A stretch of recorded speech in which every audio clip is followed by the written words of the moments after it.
Why was your first? I think I saw an interview with you that you started there answering phones. You eventually got air shift, and then you stayed in the market for. I mean, in the general LA market. Well, yeah, Anaheim was still, Yeah. considered part of the LA market at that time.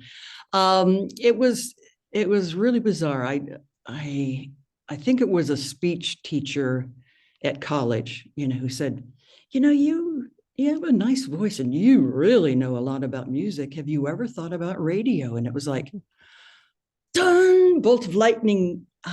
Radio, of course. I was telling you about the radio in Germany, and then my dad was stationed back in Georgia, and I remember listening to some of the top 40 stations there, and I'd call them up and say, they would do these parodies of storylines with little clips from songs, and I'd say, well, you should do it with this song and this song and this story, and and it's like, I'd do school announcements, but I never.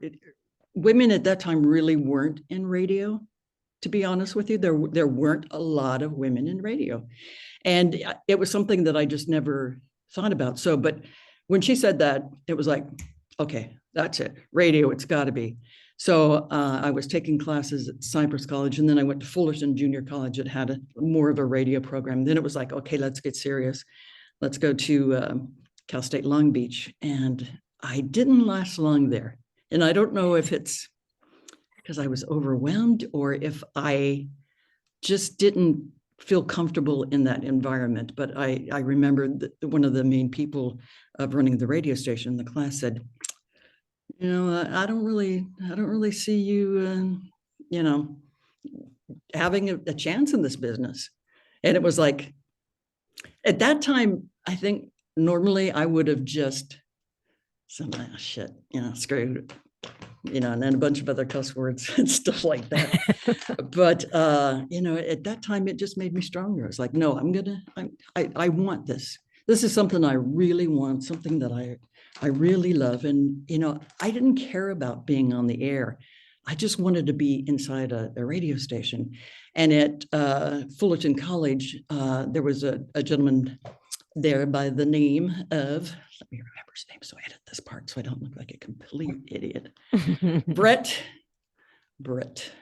Flippin was in one of my classes, and he worked at KEZY, just helping out around the station, stuff like that. And it was like, you work at a real radio station?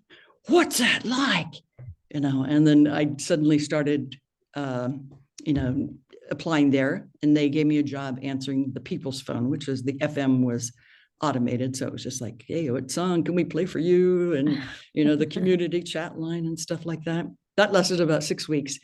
And then the program director said, sorry, but it's, it's budget time and we're cutting. And I said, can I do it for free?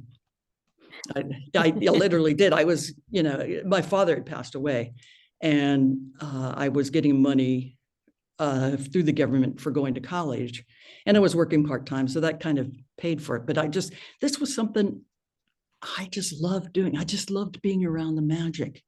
I just loved being exposed to all the different types of music. And yeah, maybe it was crazy to work for free, but to me, I never, ever regretted that. In fact, those are some of the best times, because that's when your passion really takes hold, and you realize, oh yeah, I would do this for free. And I've said that several times throughout my career. I would, yeah, maybe sometimes. when it got into management, then it was like, no, what kind of crazy thing is this, man? So race. That I think we need to know the name of the person at Cal State Long Beach who told you that you weren't going to make it in this business. I don't remember, I really don't. I remember a couple of the people that I was in classes with, but I really don't. But I just remember telling that story. And, I'm sure that people laugh at that and scoff at that and say, well, who was it? I don't know. I didn't put any energy into it, so. Yeah.